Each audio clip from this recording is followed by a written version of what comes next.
Ladies and gentlemen, welcome on to stage the worst of the worst, Reabetsoe Sesele!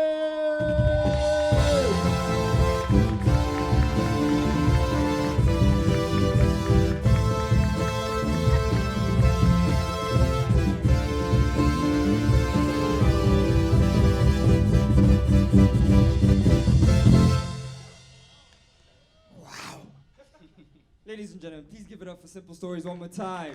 Woo! That was on fire. That was on fire. That was on fire. And Mark as well. Sheesh. Like I was sitting at the back over there with the dictionary because, hey, Mark, he's too smart, that one, eh? He's too smart. I mean, like, he's got me as well. I'm just like, hey, why do I need a dictionary when I'm listening to you? You know, the whole systematically oppress the whole single nation. No! I don't have time for clever me. No. You know why? Because my mother always taught me not to be a clever. I think by default, every black son or daughter knows not to be a clever. Nothing good comes back from being a clever. I know that, for example, you know. You know why? Because, you know, my mother was like, yeah, no, come help me cook. Yeah, just get the tomatoes. And I'm like, Ma? Say it again? Tomatoes. And I'm like, no. Tomatoes. He's like, oh, you are clever, eh? Ah, you are clever. Okay, go on. Go. I was like, no, clever things. Never. No. I've seen far too much of clever in my life. Far too much. So I just decided, you know, I'm going to play it cool. I'm going to just ride the wave. I think I should have actually studied a BA as well, you know, because when you study a BA, you just ride the wave. It's just like, oi, lecture, missed that. Oi. Here we go. Study time. And we missed that as well. Tut.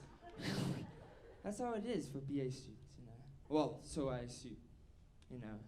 And my mother taught me a lot of things, you know. My mother taught me a lot of things, and I love her to bits. I love her to bits. Although I frustrate her. To the point where I'm scared to have a son myself if it's going to turn out anything like me, you know. I'll be in the delivery room, like acting like Sparta 300, and I'm like, push,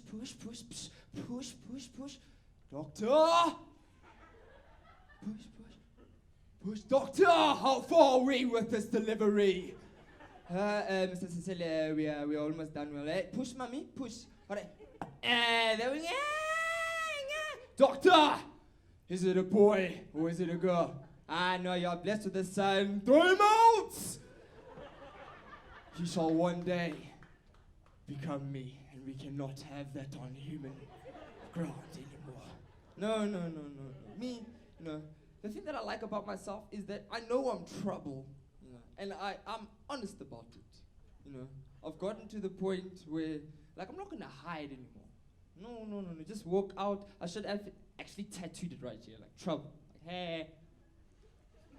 You know how it is, trouble. Hey, police, whoop, yeah. Trouble.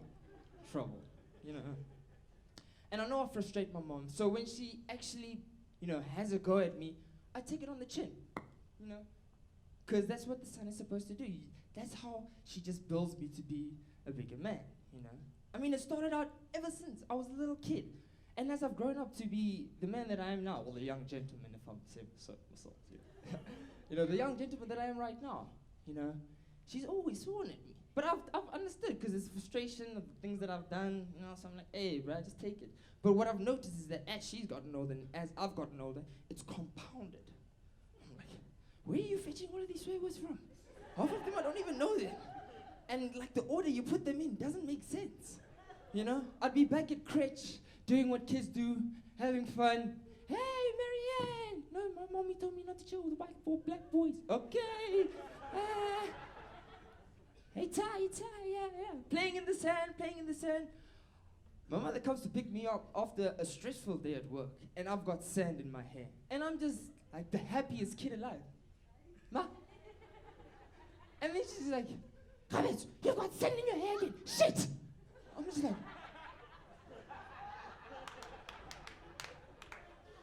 you know, time goes by. I get to primary school.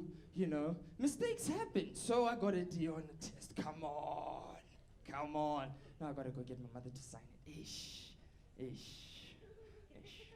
And then I thought to myself, I'd rather go to my mother because, hey, my father. You know one of those situations where you're hungry and you're chilling in your bedroom and you want to go get something from the kitchen, but you know your father's awake. You'll just be there.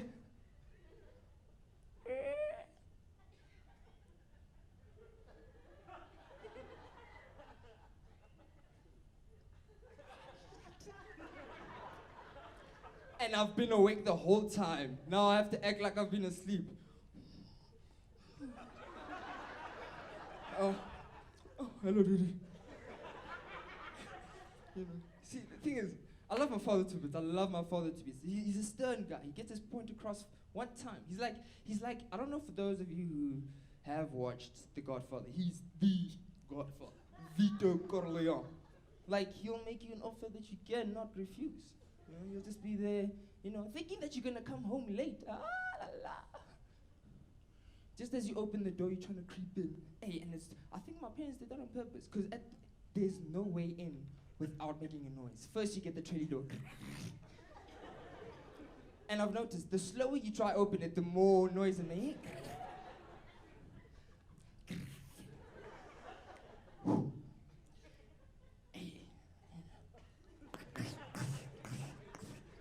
Oh, busy doing usher moves. Next thing trying to slide in through the gate there, and then he's just sitting on the sofa. Rabbit.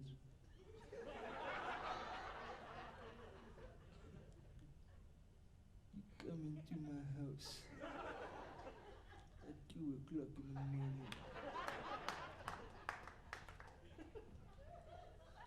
Why do you disrespect me like this?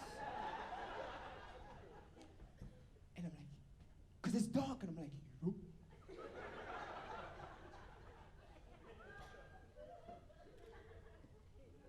God?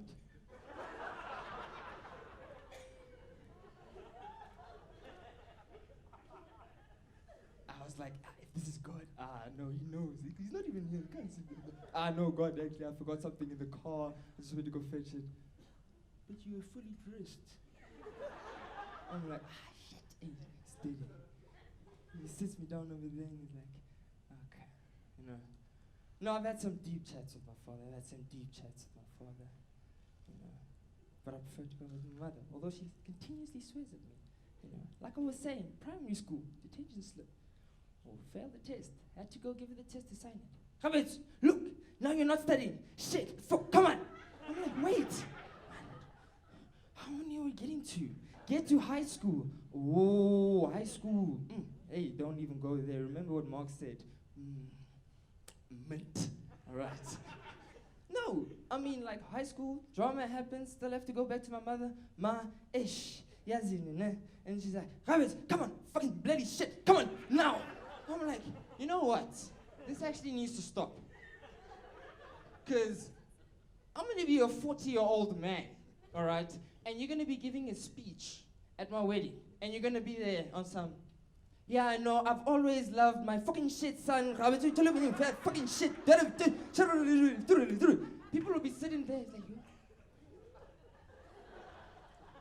fucking shit, still going on forever. And thank you, and people will still clap. Sheesh.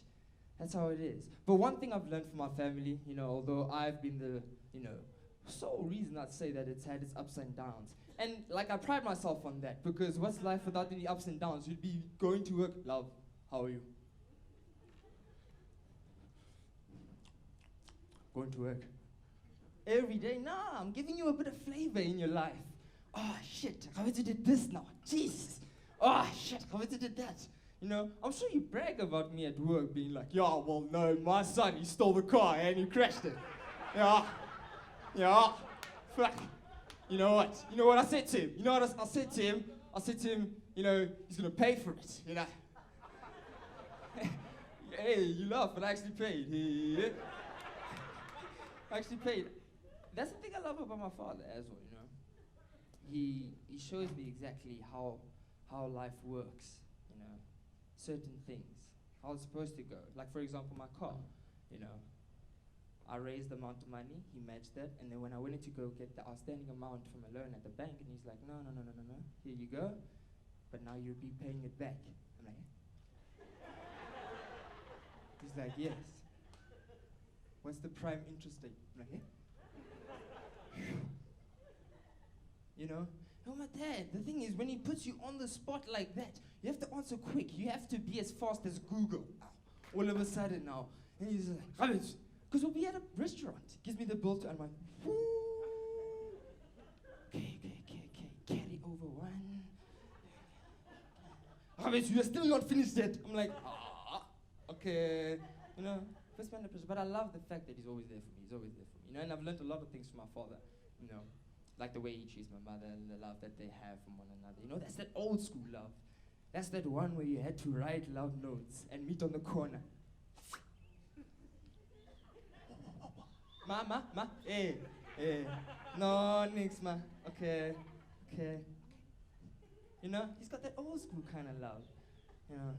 And there's moments when it actually, you know, that old school kind of love between them, when we have like, you know, gatherings at the house, it gets triggered, you know, by the slightest things, you know. Something a little like this.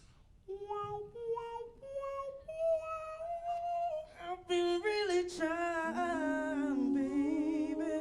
Oh, trying to hold back this feeling. It's love. For so long. Let me tell you how much I love you. And if you feel love. Like I feel, baby, then come on. Oh, come on. Ish, love. You know, I can't wait to get to that age. Where I'm the one at the family gathering. I can't wait to get to that age where I'm the one at the family gathering. Sitting there, you know. Because, you know, my father's worked really, really hard. So, like, out of all of the uncles and all, he's the chief, yeah, you know. He's the blesser now. You know, my father's the blesser now. You know? So, I can't wait to get to that stage where I'm also sitting there, you know, with the other cousins and everybody. Yeah. Hey, Mchana, what's up, Mchana? Mchana, good times, ne? Mchana. Because that's how they are now. That's how they are. But I can rest assured that my dad is the fittest out of all of them. Fittest. He plays golf, you know, just like Mark. You know, but Mark's athletic side just took over because they went to go play golf one day, you know, and that was another situation. Let's not even get into that. But anyway, continuing. My dad has taught me a lot of things, you know. My dad has taught me a lot of things like what true love is, you know. But he's always got my back, you know. He's always got my back. And I know this because once when I was in grade 10, I played an April Fool's joke, and, you know, I was like, James, yo, listen, hey, CJ, Mark, like, I'm gonna call my dad. Yeah, okay. Hello. Daddy? Are you sitting down? Are you sitting down? Yeah. Are you sure? Yeah. Daddy? My girlfriend is pregnant. And then there was a moment's silence, and I was like, yeah. Oh, God. He's quiet. Do you think he passed out? Yeah, and then I go back to the phone. Did he? Hello? You know? And then, because of the response, you know, that's how I knew my father has got my back, you know? Because of the response and how long it took to actually come about, I was thinking to myself, what's actually taking so long, you know? You know, any normal parent would have been like, oh my gosh, who is she? How far along is she? What happened? Why didn't she use a condom? Any normal parent would have been like that. Ha! Do you know when was this? Let me tell you. So my father was like, how do you know it's yours? I was like, Ente, yeah, man. Yeah. Hey, women will trap you. You know, you'll be making love. Ooh. Then then you think you're slick, you know? You go back to the bathroom, you're like, yeah, 7 rounds, 7 rounds. Throw the condom in the bin, first mistake.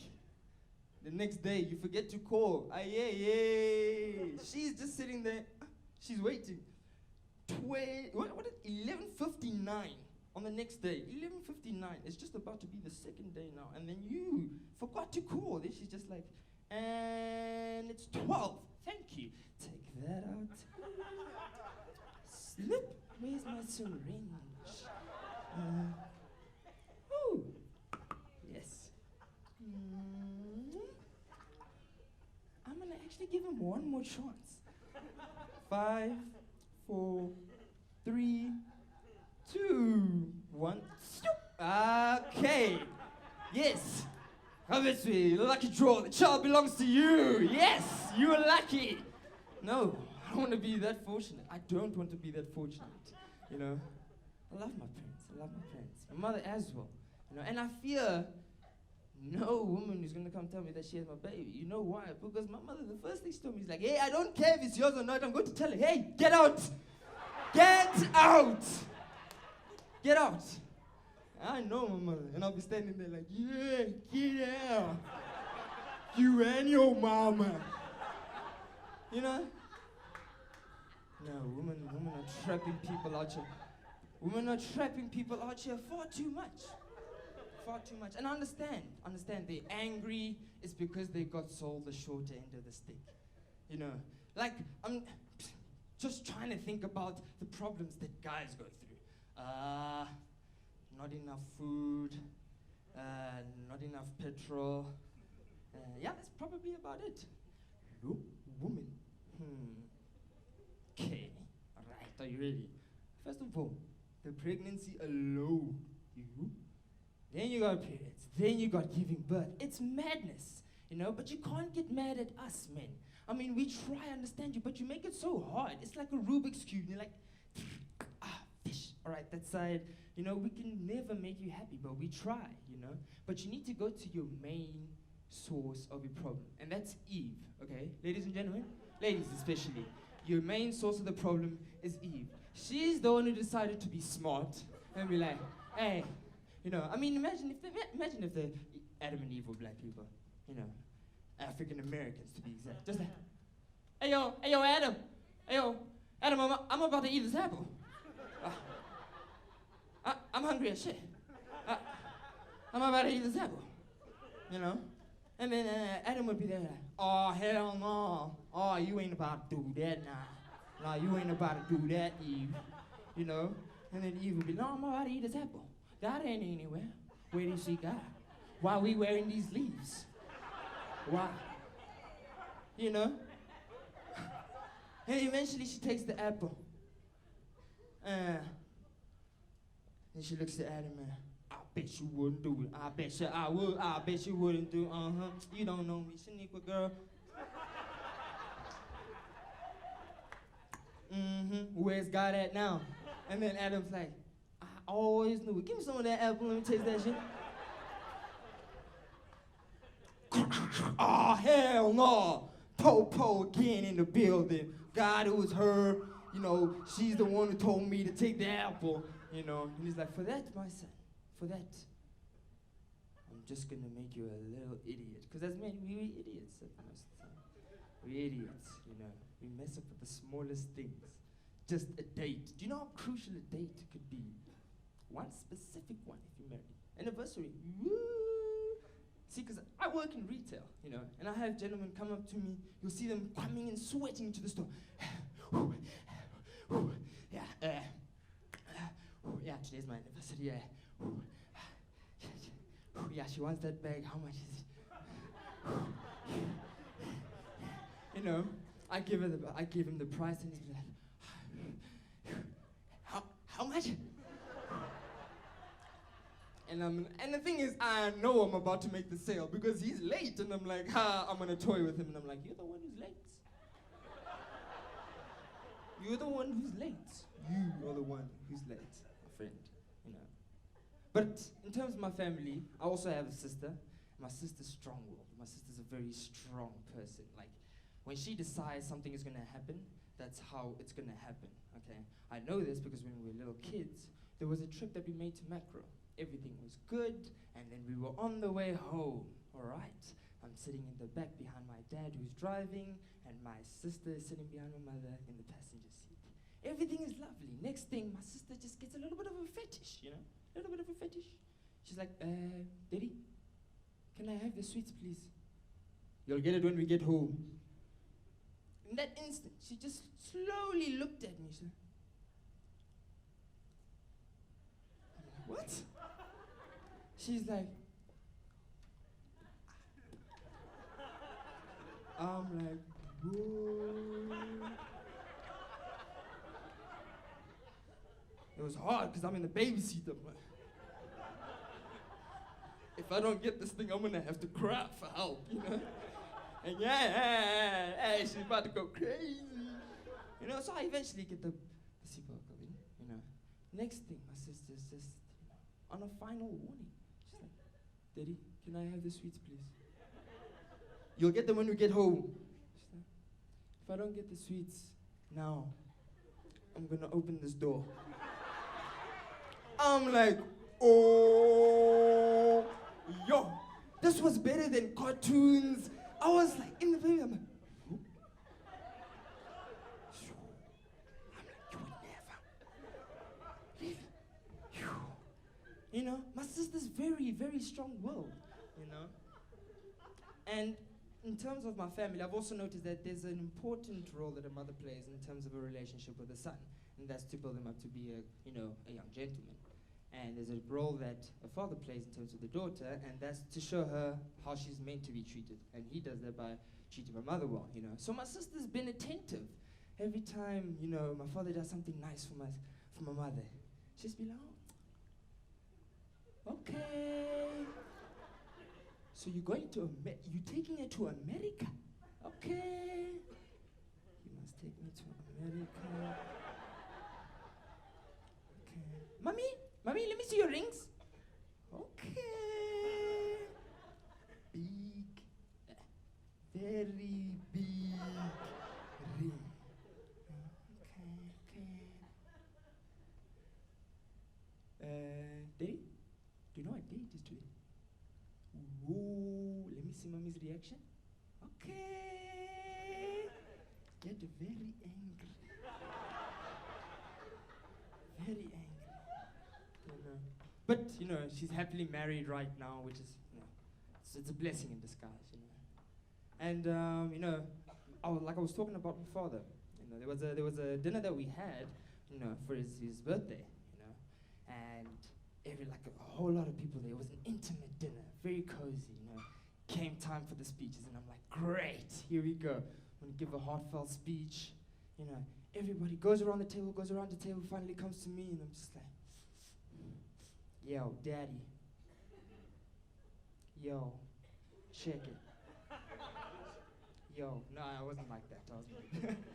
I was like, you know, I had a long emotional speech, and I was just finished it off, and nothing would make me prouder than to be able to make my dad proud, you know, my family proud. You know. So I carried on. My sister said a speech, everybody, my mother, and then my father, you know. And then he got up, you know, he had a speech, you know, obviously the cognac in the one hand. He's like, first of all, I'd like to thank all of you for coming out tonight. If it wasn't for you, none of this would have been possible. And I'm like, not really, because if it wasn't for your mother and your father, then none of this would have been possible, because they were, you know. And carrying on. And then he's like, yeah. And he got to the point where he started talking about his children and his wife, you know.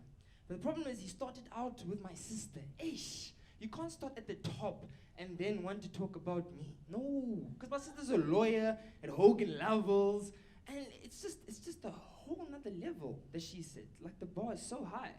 So, I mean, like, he's going on, yeah, my daughter, yeah, she's a lawyer, and then we make eye contact, and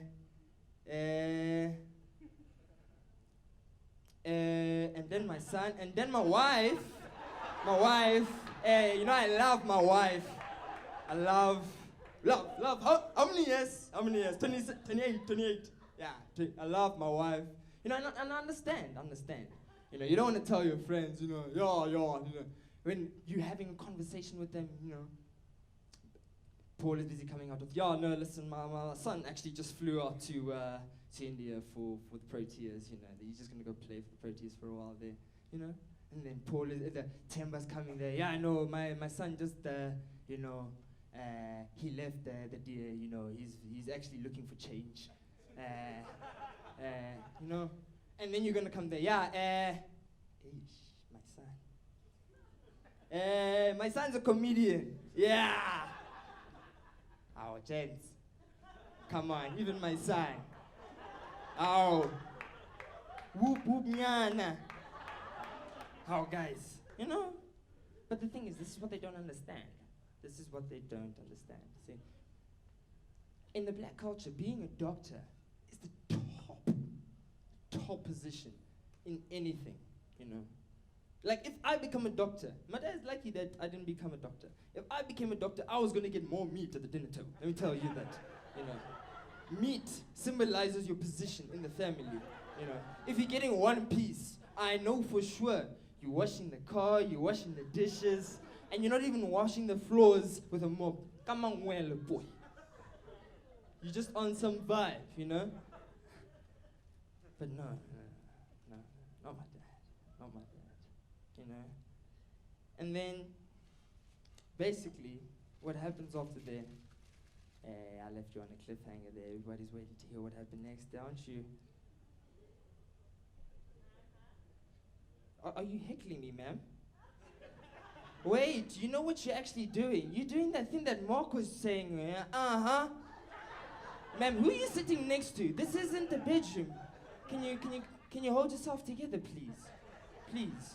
There's children in here. Jeez. Nobody wants to see that. No. You know?